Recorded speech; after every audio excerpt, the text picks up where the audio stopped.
Welcome back to Destination Sacred Grounds. This is the introduction to a 6-part series in mindfulness for beginners. If you are an experienced meditator, that's completely okay. You can join us along the way. And if you're really keen on making an impact upon your life, stick around to the end because I have a quest for you. Do you have a racing mind or difficulties falling or staying asleep? Would you like more passion and drive in your life? There are so many questions I could ask to see if mindfulness may just work for you.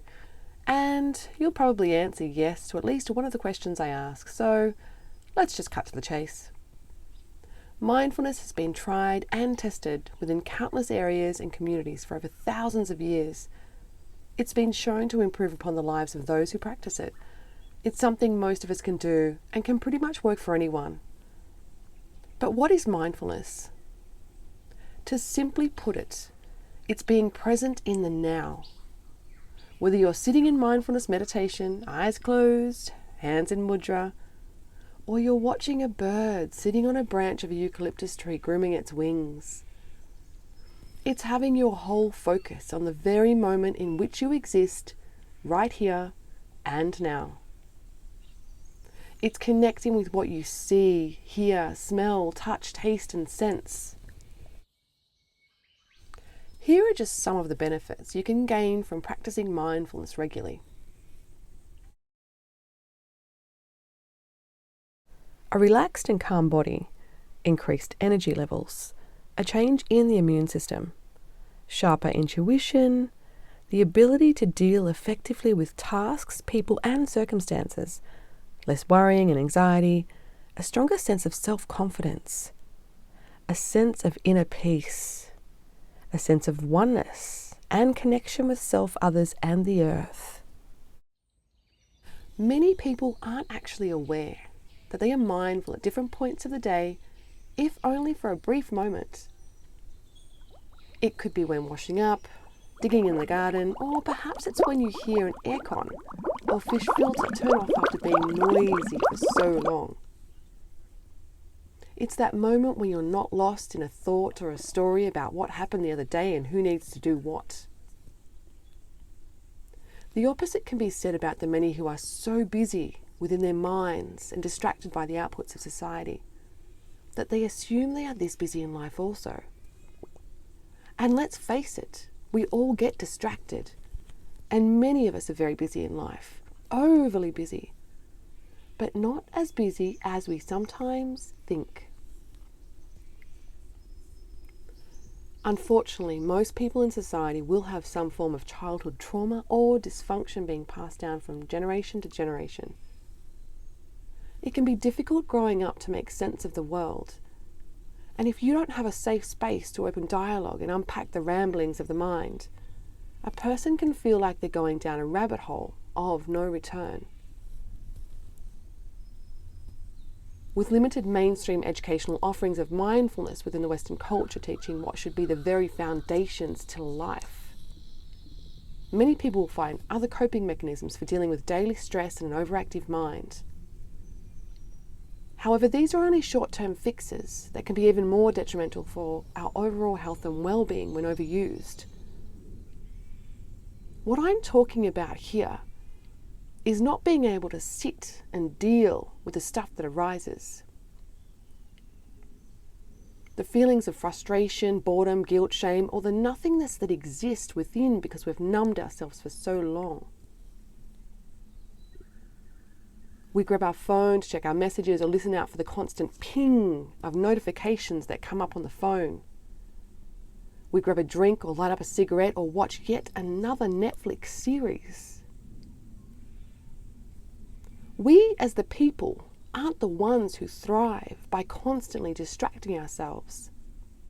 By submitting to this lifestyle, we continue to hand our lives over to the system which is indeed broken, rather than grow to be free-thinking spiritual beings. It's up to us as the individual to take our power back and learn to deal in a world that is run by power and greed. We can find love and so much more. And mindfulness is just one way to rediscover this. When we make more space within our minds and distract ourselves less, our lives also become more spacious. And we all of a sudden have more time to do the things we love. And if we don't know what we love, practicing mindfulness will be just one way to discover new passions. Whilst I definitely understand the expectations of society making it more difficult to live with the pressures arising, I also recognise that it is our perception of time that causes us to lose sight often, being stuck in the past or a time in the future when the time is actually now. The question now becomes, are you willing to make the commitment in trying something that may just break you free of the confines of your own mind? I'm here to tell you that regular practice of mindfulness can change your life. But it takes hard work and dedication to sit mindfully with the stuff that arises on a regular basis. If you're only listening and watching without wanting to take action at this stage, I hope I've at least planted a seed of possibilities within you. If you would really like to make effective change, then I ask that you make a commitment right here and now. Over the course of the next 5 or 6 fortnights, I'll be uploading a short and sweet mindfulness series with the basics of how to sit with the present moment. For those of you who really want to make a commitment, to take that next step, to grow and become free-thinking spiritual beings, here is the quest that I have for you. Over the next 2 weeks until the next self-care vlog comes out on mindfulness, I want you to stop. I want you to reflect. And I want you to consider the following questions during your day-to-day activities. Are you thinking in the past, present, or future? Are your thoughts positive, negative, or perhaps neutral? Are they necessary for you to live your life thriving? Or are they wasteful? How does your body respond? Do you notice that your body tenses when thinking about a situation that you're not happy about? At the end of each day, grab a notepad, a journal, a piece of paper, whatever you have handy, and jot down the thoughts that you had during that day. Give yourself 5 to 10 minutes. And when you jot down that information, then just sit.